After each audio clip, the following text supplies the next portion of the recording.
Salut tout le monde, j'espère que vous allez bien. On se retrouve aujourd'hui pour une nouvelle vidéo et j'ai choisi de tester une deuxième fois un tabac de la marque Zomo puisque j'ai pris le Fresh Provence.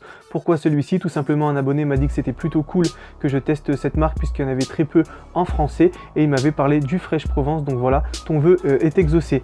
Je vous laisse regarder le packaging, donc voilà, beaucoup de lavande, ce qui nous fait vraiment penser au sud de la France, donc c'est cool qu'une marque paraguayenne nous fasse un petit représente à nous la France avec la Provence. Il est censé être à base de quoi ce tabac? Donc c'est là qu'il y a un petit problème puisque j'ai vraiment des descriptions différentes. D'un côté j'ai pu lire mélange de fruits avec une touche fleurie, florale, et d'un autre côté j'ai lu que c'était de la cannelle sur un fond de noisette. Donc là on est vraiment sur deux descriptions totalement différentes, donc on va essayer de se faire notre propre avis. Donc on va tout de suite le sentir.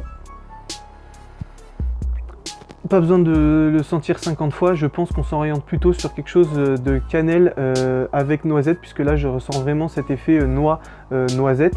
Donc on va passer tout de suite à la dégustation et je vous ai pas précisé que le tabac Zomo et plus particulièrement le Fresh Provence fait partie de la gamme World Experience, donc au même titre que le Blue Caribbean, voilà, si vous connaissez. Allez, trêve de blabla, on passe à la dégustation.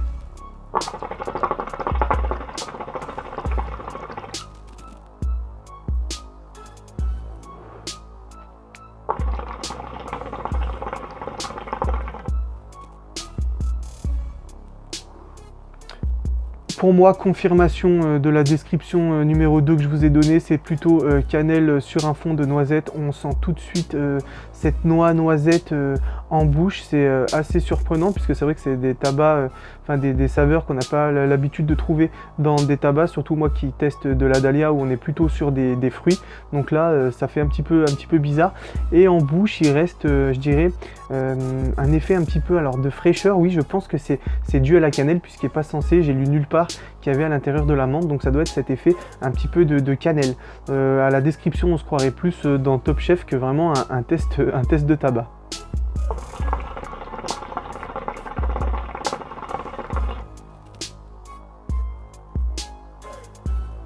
Il est très sucré, j'ai l'impression de prendre 1 kg à chaque taf, pourtant j'ai vraiment pas besoin de ça. Mais pour la petite anecdote, j'avais participé à un live de Jixon et je lui avais dit est-ce que tu as déjà testé du tabac Zomo? Il m'avait dit oui, j'en ai testé un avec le mot Provence à l'intérieur. Il n'avait pas du tout aimé, il avait trouvé ça vraiment très sucré. Ben voilà, je confirme, je suis totalement d'accord avec Jixon, c'est très sucré, donc je pense qu'il y en a qui vont pas trop aimer. Surtout s'ils ont l'habitude par exemple de fumer de la menthe Alpha Care qui est pas trop sucrée. Là on est vraiment sur deux opposés.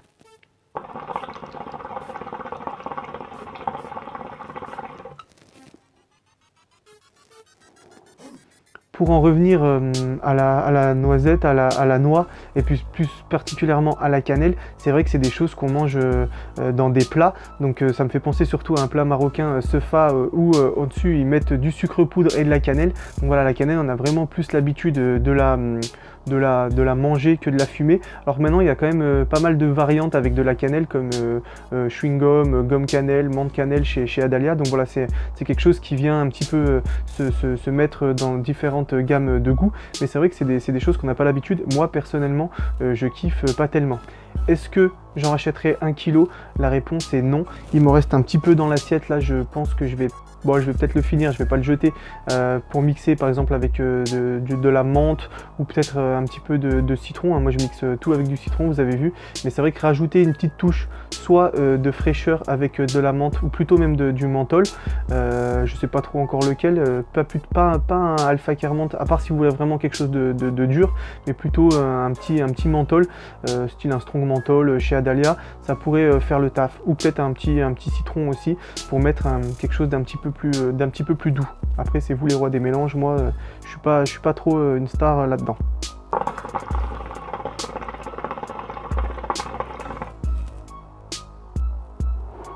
Pour la config, donc vous avez reconnu la mi-garmour, et puis pour la préparation, j'ai fait exactement la même que j'avais fait pour la Swiss Alps. J'ai mis le foyer Ucajon Trimoni, j'ai mis la grille donc de mon système de chauffe, et dessus j'ai mis 3 tomes Cococha C26. Pour l'aluminium, quand j'avais fait le Swiss Alps, j'en avais mis que 3, hein, c'était le premier test avec cet aluminium. J'avais trouvé que c'était quand même un petit peu trop fort, donc là j'ai mis 4 couches. Après c'est un aluminium vraiment basique, hein, c'est celui avec le pouce là qu'on trouve tout en bas du rayon, mais bon, c'est un petit peu la crise, on est que en milieu de mois, mais c'est déjà la crise.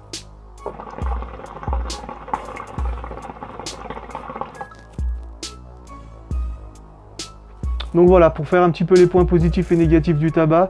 Points positifs, j'en vois pas beaucoup, sauf que Zomo, ils ont essayé de faire un petit peu quelque chose qui change, hein, au même titre que souvent les tabacs qu'on voit, café, cappuccino, choses comme ça. Ils sont allés encore plus loin en mixant de la noix, de la noisette avec de la cannelle. Moi personnellement, ça me fait pas trop kiffer. Voilà, après le point positif, il est sucré, il y a un petit effet de fraîcheur qui reste en gorge, mais voilà, à part ça, point positif, j'en vois pas beaucoup. Même il y a trop de sucre, je pense, c'est un effet positif mais qui peut être aussi un effet négatif, donc voilà. Allez-y si vous voulez tester. Un conseil, n'en prenez pas 1 kg, même 200 grammes, ça fait peut-être un petit peu beaucoup. Moi personnellement j'ai racheté ce tabac à quelqu'un qui avait pas du tout kiffé, donc voilà, je pense qu'il y aura plus de gens qui kifferont pas que de gens qui vont kiffer.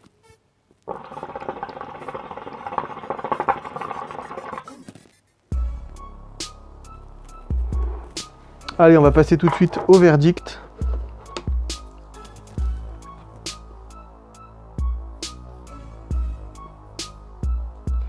Voilà, donc c'est pas un 23 sur 10, hein, loin de là, c'est plutôt un 2-3 sur 10. Bon, il faut souligner quand même que Zomo a essayé de faire quelque chose qui sortait un petit peu de l'ordinaire. Voilà, moi c'est pas quelque chose que j'accroche, donc voilà, si vous voulez quand même le tester, allez-y, mais un conseil, prenez 100 grammes maximum, si vous voulez pas faire comme le gars qui m'a revendu le tabac, parce que je pense qu'il était un petit peu déçu. Donc voilà, 2-3 sur 10. Désolé, mais par rapport au Swiss Alps, on est vraiment sur un moins bon tabac, quelque chose de pas très agréable comparé au Swiss Alps qui vraiment lui était très bon. Voilà, juste je voulais rajouter une petite chose pour le tabac Zomo, j'avais pas pu le dire la dernière fois à la fin de la vidéo, mais c'est un tabac qui tient très bien la chauffe. Là avec 3 tomes cococha, j'avais fait la même préparation la dernière fois, je vous l'ai dit, j'avais tenu largement 1h30, 1h45, donc voilà, avec une bonne prépa, vous pouvez faire quand même une session assez longue, donc j'en profite pour le préciser cette fois-ci, puisque j'ai du recul par rapport à la session que j'avais fait la dernière fois. Voilà, j'espère que ce test de tabac vous aura plu, malgré la petite déception de la note, et puis pour moi la déception un petit peu du goût.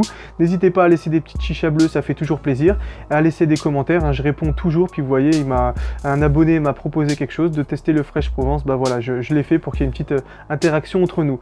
Et voilà, le test est terminé, j'espère que ça vous aura plu, et puis on se retrouve pour des prochaines aventures. Allez, salut!